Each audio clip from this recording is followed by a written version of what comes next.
నమస్తే అండి.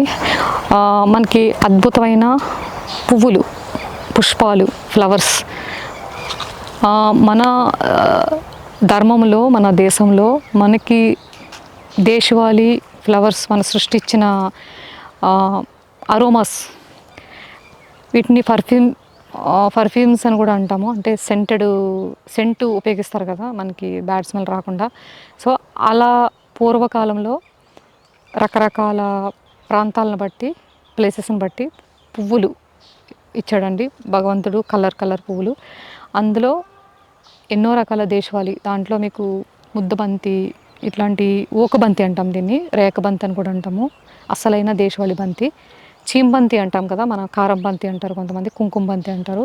అది విత్తనంగా మారిపోయింది, ఇంకా ఇది కొంచెం మిగిలింది, కానీ అదైతే మరీ సీజనల్ అనమాట. అది చూపించడానికి లేదు. విత్తనం అయితే ఎండిపోయింది, అది అసలు ఎక్స్ప్లెయిన్ చేయడానికి కూడా లేదు. ఓన్లీ ఇది మాత్రం పువ్వులు ఉన్నాయి కాబట్టి చెప్తున్నానండి. ఈ బంతి పట్టుకోవడానికి నాకు 3 సంవత్సరాలు పట్టింది. మా సైడు మా చిన్నప్పుడు ఈ బంతి నేను చాలా చూశాను. మాట్లాడుతుంటే ఎంత బాగా వస్తుందో ఆ స్మెల్, అసలు వెళ్ళబుద్ధి కావట్లేదు. చుట్టుపక్కల పర్ఫ్యూమ్ స్ప్రే చేస్తే ఎలా ఉంటుందో, ఒక దీన్ని ఏమంటారు, సెంట్ అంటాము, అత్తర్ అంటాము. పూర్వంలో పువ్వుల నుంచి అత్తర్ తయారు చేసేవారు, మన దేశవాళీ పువ్వుల నుంచి. గులాబీ ఇలా.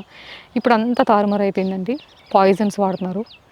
పర్ఫ్యూమ్ నేమ్ కూడా పాయిజన్ అని పెట్టారు కొన్నిటికి. అంటే డైరెక్ట్ ఇది పాయిజన్ అని చెప్పేసినా కూడా మనం తీసుకుంటాము. ఇలాంటి వాటికి దూరం అయిపోతాం. అది ఏంటో మనకి తెలియదండి, మన ఆలోచనలు ఎక్కడ పోతున్నామో. ఇంత అద్భుతమైన బంతి నిజంగా ఇది ఎంత బాగుంటుందంటే, తోట కింద వేశాను ఇక్కడి నుంచి చివరి వరకు, విత్తనం డెవలప్ చేసి. మీకు బజార్లో దొరికే బంతులు అంటే సంక్రాంతి, దీపావళి, శివరాత్రి, శుక్రవారం, శ్రావణ మాసానికి పువ్వులు అమ్ముతారు కదా, అవి హైబ్రిడ్. మీకు ముక్కు దగ్గర పెట్టుకుంటే పురుగులు తప్ప, ఒకలాంటి పసరు వాసన తప్ప సుగంధం వెదజల్లే ఆ ఫ్లేవర్ ఉండదండి. ఎందుకంటే అది హైబ్రిడ్, ఫుల్ కెమికల్ కొడతారు బంతికి. అసలు కొట్టని అవసరం లేదు. ఇప్పుడు నేను ఇది అంతర పంటలకి, పెస్ట్ కంట్రోల్కి, ఇంకా పాలినేషన్కి దేశవాళీ బంతి నాకు ఉండాలి అని చెప్పేసి వేశాను. ఒక్క పురుగు లేదండి దీనికి. మనం మార్కెట్లో బంతిపూలు తీసుకొచ్చి పిల్లల్ని గుచ్చి దండ కట్టమంటే ఒక్కొక్క బంతిపూకి ఇంతంత పురుగులండి. కులుకులు అంటే బయటకు వస్తుంటారు, కట్టేవారు కాదు. అందరికీ సమస్య ఉంది, కానీ దీనికి లేదండి. ఈ బంతి పురుగుని రానివ్వదు, ఎందుకంటే ఒరిజినల్ దేశవాళీ కాబట్టి. కాకపోతే ఒక్క సీజనల్ మాత్రం దొరుకుతాయి. నెక్స్ట్ ఇంకొక పండగకి ఇంకొక పువ్వులు, అంటే మల్లిలో 10 రకాలు అంటండి. దేశవాళీ మల్లి, సన్నజాజి, విరజాజి, మన బ్రహ్మకమలాలు, మల్లెపూలు ఇన్ని రకాలు, బ్రహ్మకమలం, కనకాంబరాల్లో 2-3 రకాలు, అన్ని దేశవాళీ. గులాబీలో 3 రకాలు, ఎరుపు, పింక్ గులాబీ, ఇవి కూడా దేశవాళీ గులాబీలు. దేశవాళీ గులాబీ ఎంత స్మెల్ ఉంటుందండి, ఎంత సువాసన ఉంటుంది. ఇప్పుడు ఫంక్షన్లకి, పెళ్ళిళ్ళకి పెడతారు గులాబీ, అసలు ముక్కు దగ్గర పెట్టుకుంటే ఏదో పసిరు వాసనలాగా.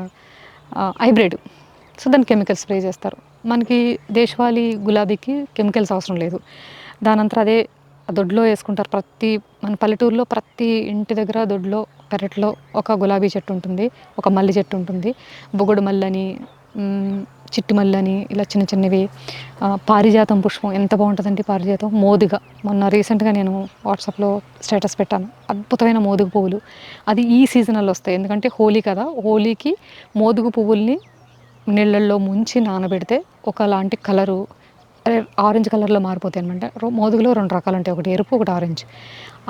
ఆ నీళ్ళని మనం స్ప్రే చేసుకుని అంటే ఆడుకోవాలి. హోలీ న్యాచురల్గా ఉండాలండి. అన్నీ వదిలేసాం, అన్ని కెమికల్స్కి వెళ్ళిపోయాము. సో ఈ బంతి వచ్చేసి మనకి కట్ చేసిన తర్వాత అసలు అద్భుతం. ఈ 24 గంటలు అంటే 48 అవర్స్ నిల్వ ఉంటుంది, ఇట్లానే ఉంటుంది, వాడిపోదు సహజంగా.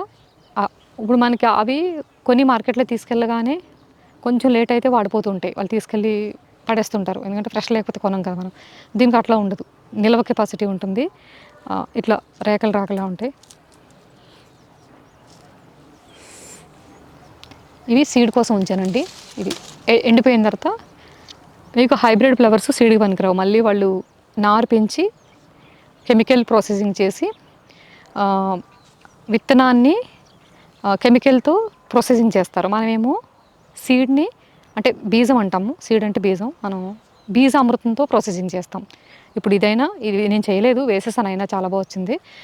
బీజామృతం తయారు కూడా ఉంటుంది, మీకు యూట్యూబ్లో ఉంటే చూడండి. సో ఇది సీడ్ అనమాట. ప్రతి ఒక్క రేఖకి ఒక పువ్వులో ఎన్ని సీడ్స్ వచ్చినాయి చూడండి. తోట చేసుకోవచ్చు దీంతో. ఇంత ఈజీ మెథడ్తో ఇలాంటి దేశవాళీ పువ్వులు ఒరిజినల్ వదిలేసేసి హైబ్రిడ్కి ఎందుకు మొత్తం దేశం అంతా వెళ్ళిపోయిందో ఒకసారి ఆలోచించండి. ఇది లాస్ట్ ఇయర్ దొరికింది నాకు, 3 ఏళ్ళ తర్వాత పట్టుకున్నాను. లాస్ట్ ఇయర్ నుంచి ఈ సంవత్సరానికి నేను పెద్ద ఎత్తున చేసుకోగలిగాను ఇక్కడ బోరంపేటలో. ఇప్పుడు ఇదంతా విత్తనం కోసం 1 కేజీ పువ్వులు ఆల్రెడీ సీడ్ తీసుకెళ్ళి ఇంట్లో పెట్టుకున్నాను. ఇది మళ్ళీ ఎండిపోయిన తర్వాత ఈ పువ్వులన్నీ తీసుకెళ్ళి కంసనపల్లిలో ఒక 1/4 ఎకరం ఈ సంవత్సరం ఇది మెయింటైన్ చేసిన తర్వాత నెక్స్ట్ ఇయర్ 1/2 ఎకరు అలా దేశవాళీ పువ్వులు కూడా మనందరికీ పండగలకి, పూజలకి, శుభకార్యాలకి, పెళ్ళిళ్ళకి ఇలా అన్నిట్లకి దేశవాళీ ఫ్లవర్స్ తీసుకురావాలనేది నా కోరిక. పెద్దగా ఎవరికి ఇంట్రెస్ట్ ఉండలేదండి. ఇక మనం ఓన్ పిచ్చితో ఇట్లా అంతరించిపోతున్నాయి మన అద్భుతాలు, పర్ఫ్యూమ్స్, నిజమైన పర్ఫ్యూమ్స్ అని తపన. సో ఇది ఓకుబంతి అనమాట. చీమబంతి చెప్పడం కుదరలేదు, నెక్స్ట్ టైం ఎప్పుడైనా కవర్ చేద్దాము. అది కూడా ఎర్రగా కుంకుమ కలర్లో ఉంటుందండి, చాలా బ్యూటిఫుల్ ఉంటుంది ఆ ఫ్లవరు, చిన్న సైజులో ఉంటుంది. అది కూడా దేశవాళీయే, మా సైడ్ ఎక్కువ పండుతుంది అనమాట.